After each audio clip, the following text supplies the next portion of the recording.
What up? What's going on, my people? Fresh off from work. About to head home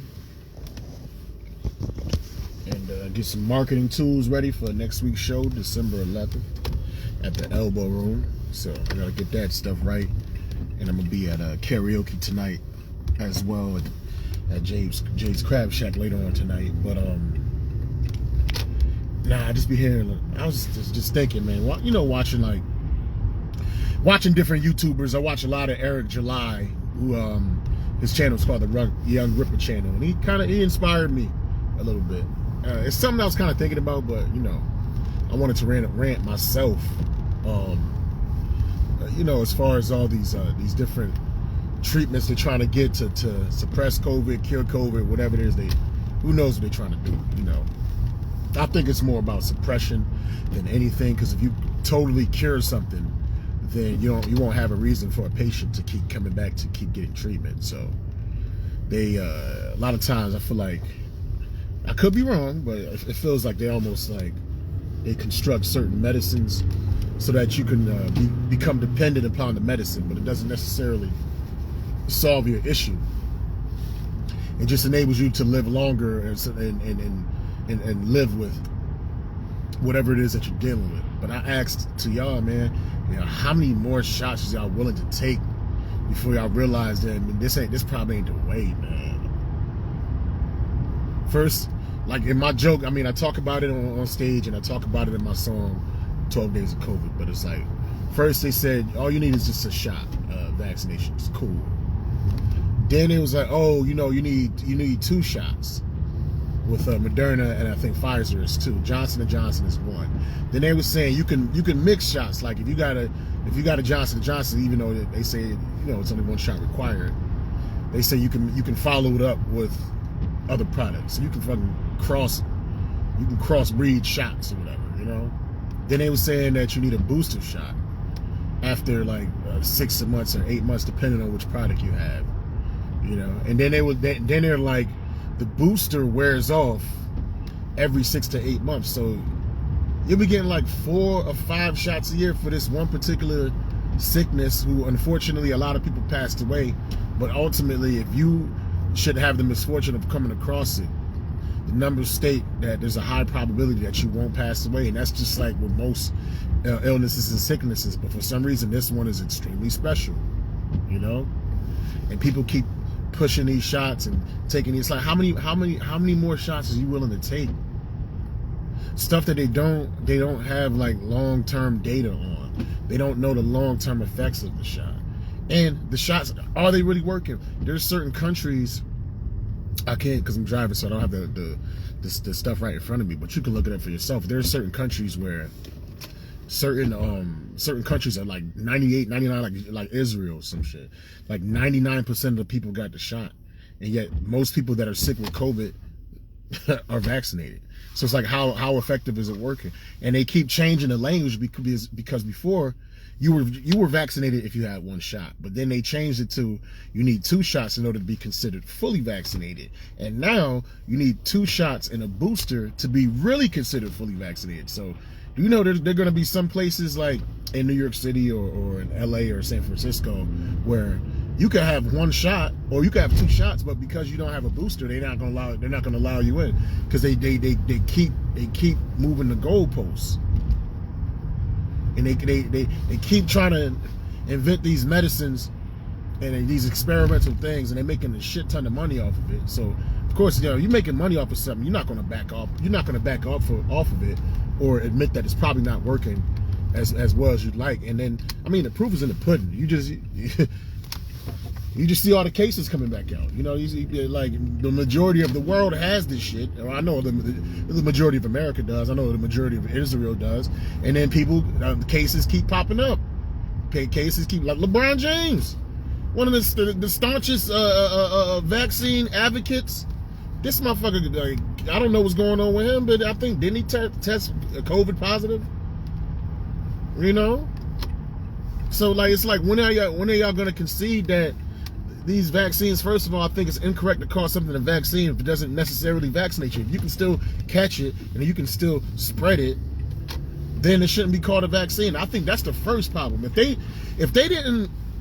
If whoever constructed it, if the scientists that constructed this, if they would have called it, and I've talked about this before, but I'll talk about it again.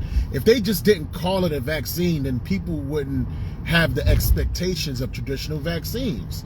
If you get vaccinated for like polio or chickenpox or whatever, you don't catch it no more.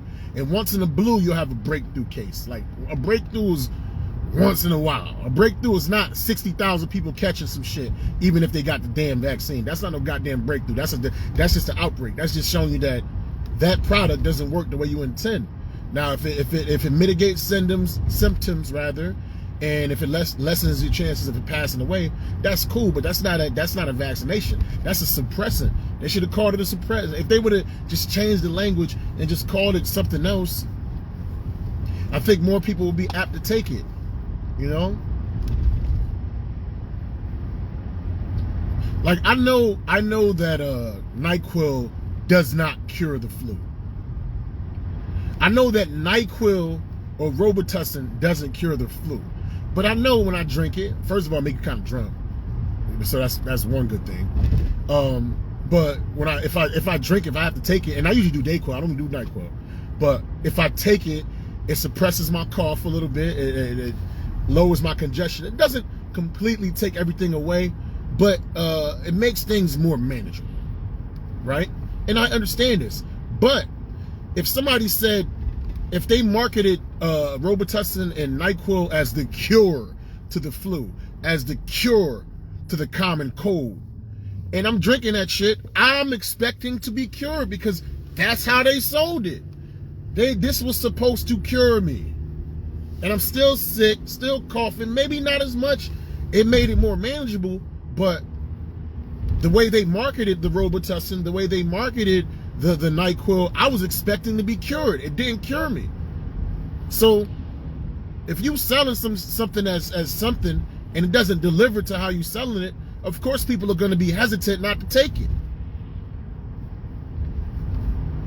Yeah, the cure for Omicron is to turn off the Twitter. Hell yeah. So that's all I'm saying. A lot of it is in the language. If they would just like, if they changed, if they just call it like a treatment or a symptom mitigator, like even before everything popped off, if they understood that you know, it's not going to cure you. It's like if you shooting something in your body, right, and you don't know if it's really going to work, is that by definition an experiment? Anybody who take a shot, you're pretty much experimenting on yourself, which is cool. If you want to do that, that's fine. But you're experimenting on yourself because you don't necessarily know what it's going to do to you. You don't know how effective it's going to be. They should change the language of it. If it was called something different, I probably would have took it. You know what I mean? I probably would have took the pill, or, oh no, we're not saying it's going to cure you, but you know, if you do come in contact, your immune system is stimulated, and it'll give you a better fighting chance. I would have been more apt to take it. But they're saying this is the cure-all, and if you take this, you're not going to need anything, and you're going to be fine, and anybody who doesn't take it, you know, have a 70% chance of die, like all this BS. And then people are still Colin Powell. A couple of celebrities passed away recently too that had the shot. I just can't think of them. Former athletes, was it Hank Aaron or somebody? I think Jackie Robinson been dead. It's one of them dudes. One of them dudes, either Hank Aaron or Jackie Robinson. I can't remember which one off the top of my head, but I know one of them had the shot and they passed away. And I think they even theorized, I think they said DMX had the shot. I'm not 100% sure about that. You have to look that up. They you know what I'm saying? People that pass away from COVID, yet they're still vaccinated, they keep that shit on a hush like a mug. They keep that on a hush like a mug. But people that pass away from COVID that didn't have the vaccine, oh, it's 3 o'clock news. It's 6 o'clock news. You know, it's the 10 o'clock news. Anytime anybody's paying attention, like, you know, as far as like to push like, we are a leftist country. The president is a leftist asshole. So the majority of the mentality of this country leans towards that fucktwad at the helm. You know, so people are pretty much parroting people the left is pretty much parroting his sentiment. You know? So of course if somebody passes away from COVID but they had the vaccine, either they're not going to really talk about it or going to be like, oh, what were his underlying conditions?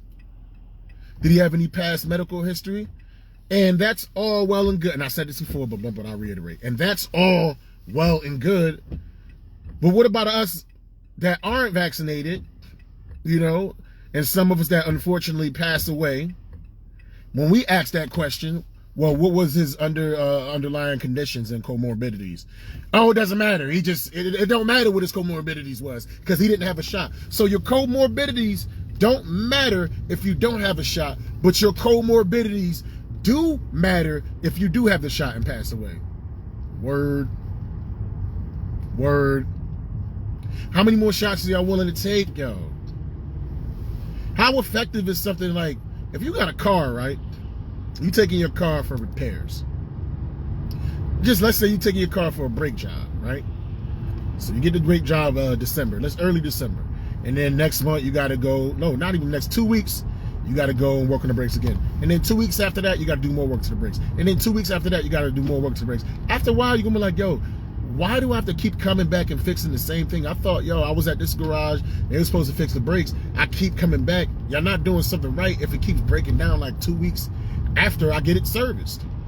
So if you keep getting the shot for the COVID like every damn 3 weeks, how effective are the shots if you have to keep taking it? They say like the frequency that they're trying to get people to take shots is more than like, it's damn near like people that have stage, what's it called? Type 1 diabetes, man. Not type 2, type 1 diabetes. Taking shots in a shot in the gut. My boy Devin, a shot in the stomach every day. Boy Devin been taking a shot. My boy Devin took more shots than Russell Westbrook throughout his life because Dev been diabetic since, oh my God, since he's been a kid, 10, 11 years old. He's my age, 42. Yeah. He probably didn't take, oh my goodness, I'm trying to do the math in my head. I don't know if you take 1 shot a day or 2, but that's 365 shots times 10. That's 10 years, so that's about 3,600. Let's say for the sake of math, just so I can keep the math going in my head. So that's like 3,750, you know what I'm saying, for 10 years. Then another 3,750. So you're talking about almost 7,000 shots in 20 years, 10,000 shots in 30 years. So we're talking almost like 15,000 shots that a diabetic takes over the course of 30 years, right? That's the level that they're trying to get us on, this like keep shot, prick. They want to prick. They just want to prick. We talking about trying to fix some shit after it goes wrong, or you know, we're trying to have this experimental, outside, unproven solution of getting these damn shots that haven't been long enough for us to really know how they're going to really affect our bodies, or if they're really affecting them. And they're not that effective, because how the hell could the majority of the people in Israel have the shot, and then the majority of the people that's sick in the hospitals have the shot?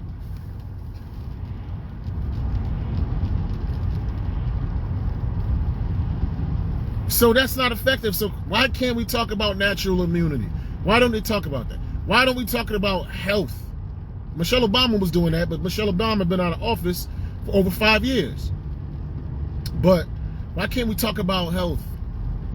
Why can't we talk about fitness? Why can't we talk more about eating better? You know? They say 70 or 80% of the people that suffer the most from COVID, or like most of the hospital cases and people that suffer the most from COVID, are considered to be obese, 70 or 80%. So if more people got in shape, that would drop that number. I say this and I'll say it again. I said it before and I'll say it again.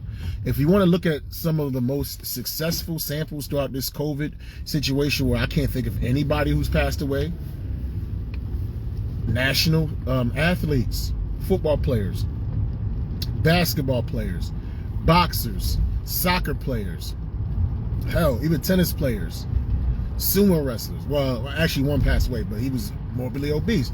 But those athletes in prime condition in sports across the board, I cannot think of one famous athlete current. I'm not talking about some 90-year-old retiree. I'm not talking about some athlete that was like morbidly obese and already had diabetes and heart problems. I'm talking about just your traditional healthy athlete with no major bodily problems. None of them have passed away from COVID. Plenty of them have caught it. Some were sicker than others, but none of them died. And the one common denominator between all athletes is that they all, for the most part, eat right, and they all take care of their bodies.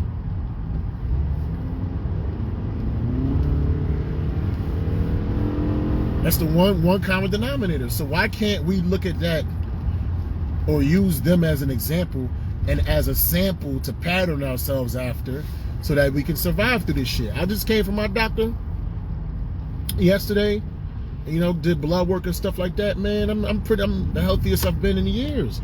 And this is through COVID and me catching COVID. This is through COVID and yeah, over 40, 42, about to be 43. Down 7 pounds. My blood pressure is like 120 over 78, which is a man my age and my weight and my height. That shit is excellent. I gotta check all my sugars and all that good stuff, but for the most part, like it's dope because you got this app like like through my physician or whatever. Excuse me. We have this health app, and once you do all your blood work, they send the results right to the app. So yeah, I must have hepatitis, HIV, all that stuff is clear, all that stuff checked out. I'm the healthiest I've been. I'm the healthiest I've been in a long time, yo. Long time. Through COVID.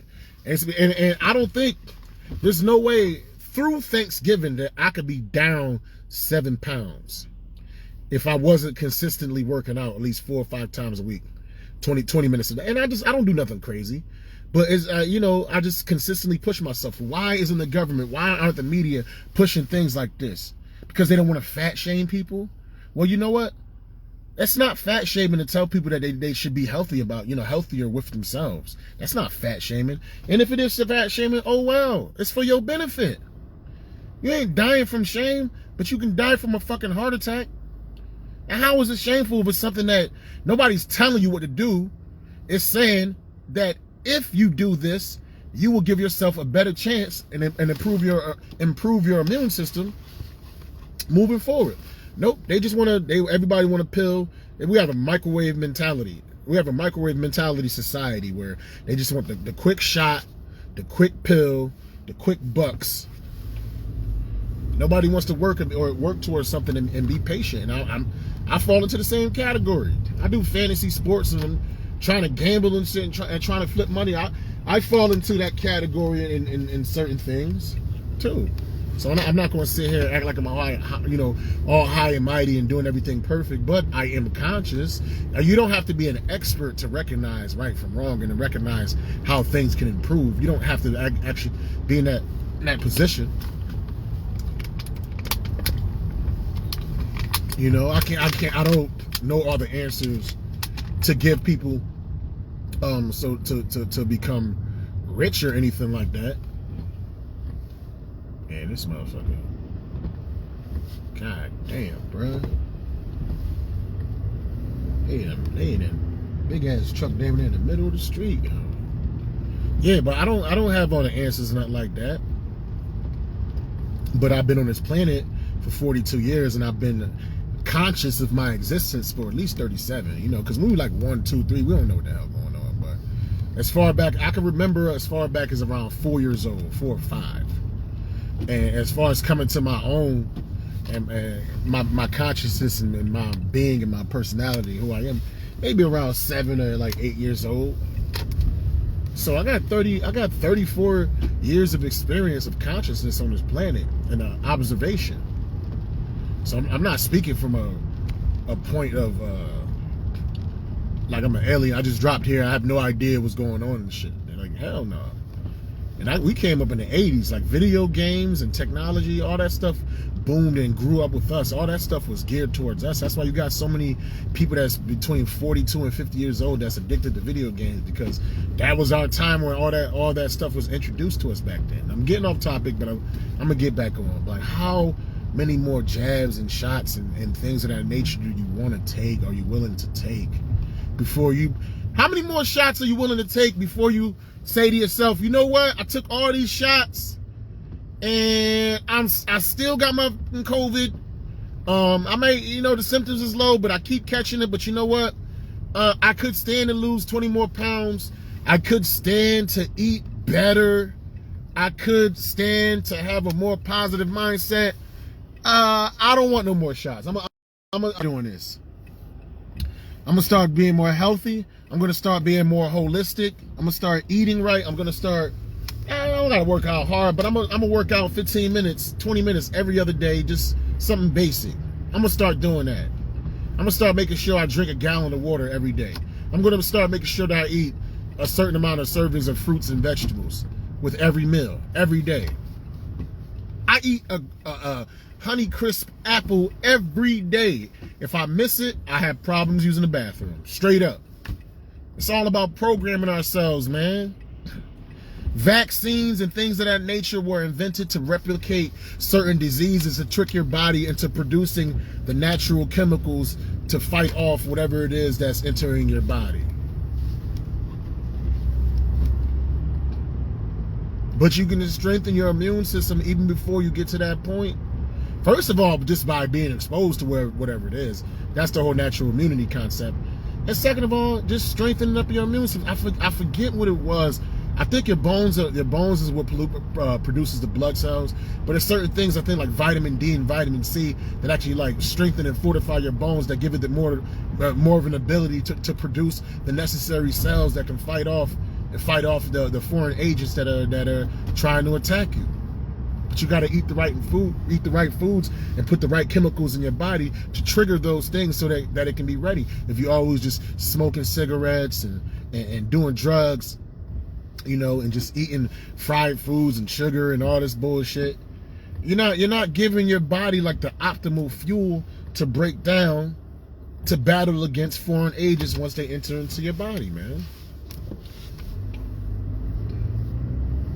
But you just want to jab. That's the answer. The government, CNN told you, Channel 3 and all that, they told you that the jab was the answer. It's just sad. I see some of the most morbidly, like, I'm obese. I'm not morbidly obese, but I'm obese. But I see some of the most morbidly obese people being some of the staunchest supporters of the vaccine. And not just, it's okay to be a staunch supporter, but actually looking down on other people as if they're unhealthy and as if they don't care about their body. It's like, how the fuck could you look down at somebody and say they're not healthy and they don't care about their body just because they don't want to put a shot into their body, which they don't know the long-term effects, which, as we can see, is not working the way they first intended? How could you say that person doesn't care about their body, but you are morbidly obese, you drink like a motherfucker, you eat and do all the gross, disgusting things to give your heart and your blood vessels and your liver and your lungs and all these things? You trying to point the fingers at other people not caring about themselves and caring about others, but you clearly don't care about yourself. And you think I'm talking about you? It is about you. Check yourself and work yourself. Work on yourself, man. This is some real shit. This ain't no, I'm not trying to come down on no one or put anybody down, but I want people to wake up and think, man. If you're going to take the shot, that's fine. But I feel like this shot, it shouldn't be such public knowledge of the medication and how we're treating ourselves. When did this become a popular thing of telling people like your medical status or strangers? When did this become a popular, like, cool thing, man? We need some type of anonymity of our body and ourselves and how we treat ourselves and take care of our bodies. How did this become? It's just like, when certain things that are supposed to be private it starts becoming a common thing of you sharing it all the time. That's when society just starts to get worse. Like, wasn't the country better when it wasn't common to tell who you voted on? To speak about who you voted on? I feel like When you talk about things like certain things like religion, politics and religion, and who you voted for, things of that nature, it just creates more of an opportunity for just arguments and strife, man. So not only will people get pissed at each other because they don't vote on the same candidate, but now people are getting pissed at each other because they don't have the same amount of shots. Oh, you're not fully vaxxed. So I said, you're not fully vaxxed, so you can't hang with us. Hey, yo, I'm about to get my booster next week. Nah, you ain't on our level. And then y'all both fully vaxxed. Y'all both got 2 shots in the booster shot. But your shit about to expire in like 1 more month, so you gotta get your jab minutes back up, man. It's never gonna stop, yo. It's never gonna end. Because there's too many of us that just comply with this bullshit. It's too many of us that see, the thing is, when somebody like really, really wants a solution, even though, you know, the solution is nowhere in sight, but when somebody is desperate for an answer, they will accept almost anything if it seems like it's the answer to them, without them even like logically breaking it down and you know, trying to investigate it themselves.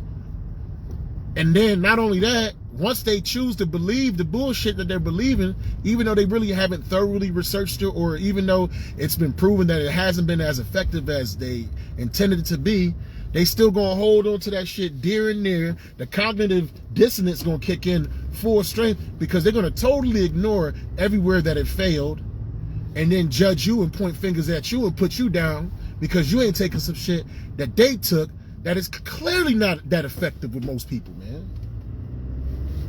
Or should I say, clearly not working to the optimal level in which they initially intended it for it to work. Meaning they thought that once you took these jabs, you couldn't catch or spread the shit. And it's fucking false, yo. But how many more shots are y'all willing to take, man? We need more civil unrest. We don't need riots or anything like that. But people need to start just saying no. Keep their businesses open. No, the mask is optional if you want to wear it. Your vax status is your business. If you feel sick, you coughing or whatever, 2 things: either A, you stay your ass home, or if you really got to go out to get something, some goods, and you have nobody to do it for you, that's all you got to do. Cover up your cough. Because the main thing about the mask is not to protect you from what you get from other people. It's to prevent your spit from going out. That's the main purpose. That's the main purpose. Like, the main purpose of a seatbelt is not to protect the other driver. It's to protect you if you crash from flying out the motherfucker. You know? Or stay your punk ass home if you sick. If you know you sick. It's simple, courteous shit. We don't have to have mandates and all this bullshit for people to be courteous. And then from what I've heard, hearing the way nobody really looks into the vaccine cards. You can fucking print them shits and make them look authentic. Like, how many more shots are you willing to take before you realize, yo, there's other things that I need to do? That's all I'm saying. I'm out. # everybody need more green. Deuces.